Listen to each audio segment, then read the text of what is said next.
Therefore my heart is glad, and my glory rejoiceth. My flesh also shall rest in hope. For thou wilt not leave my soul in hell, neither wilt thou suffer thine Holy One to see corruption. Psalm 16, 9-10. David's confidence in God's presence and guidance produces profound joy and hope. These verses move beyond present blessings to address humanity's deepest concern. The word therefore connects these promises to the preceding truths. Because God provides counsel and remains at David's right hand, certain results follow. God's presence creates divine joy. My heart is glad expresses deep, settled contentment. The word glad shows more than temporary happiness. This gladness flows from a relationship with God rather than from circumstances. External troubles may come, but internal joy remains secure. David continues, "And my glory rejoiceth." The soul rejoices in God's goodness, and the tongue expresses that joy through praise. This rejoicing differs from worldly celebration. Earthly joy depends on favorable conditions and fades when problems arise. Spiritual joy rests on God's character and promises, making it independent of circumstances. The third element brings remarkable comfort. My flesh also shall rest in hope. The word flesh refers to David's physical body. Even his mortal frame finds peace through confidence in God's promises. This rest comes in hope, not despair. Death represents humanity's greatest fear, but believers face it with confidence.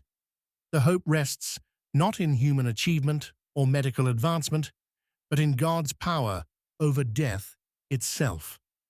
Verse 10 reveals the foundation for this hope. For thou wilt not leave my soul in hell.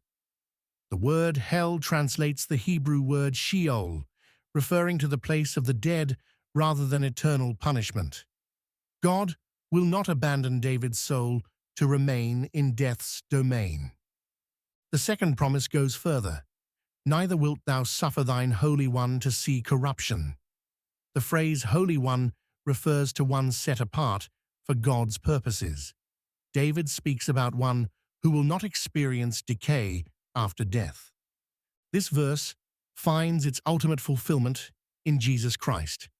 Peter quotes these exact words on the day of Pentecost, applying this promise to Christ's resurrection. He, seeing this before, spake of the resurrection of Christ, that his soul was not left in hell, neither his flesh did see corruption. Acts 2:31.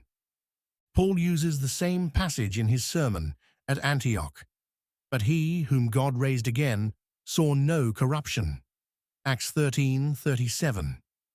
The apostles understood David's words as prophetic of Christ's victory over death.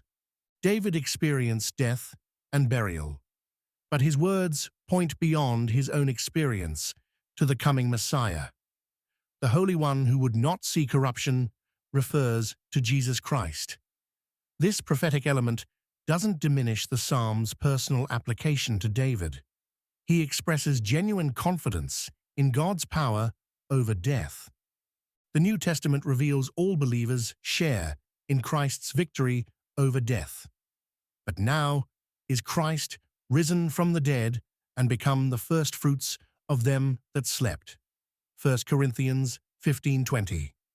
Christ's resurrection guarantees the resurrection of all who trust in him. John records Jesus' promise, "Because I live, ye shall live also." John 14:19.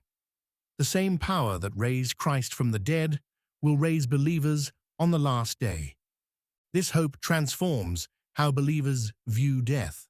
Paul writes, "For to me, to live is Christ, and to die is gain."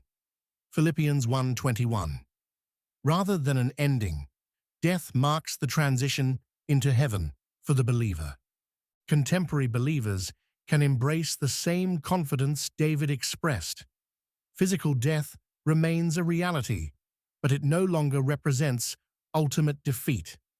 Through Christ's resurrection, death becomes the doorway to life with God in heaven. Believers who possess hope in the resurrection can face persecution, suffering, and even martyrdom with courage. The early church's boldness flowed from this same confidence.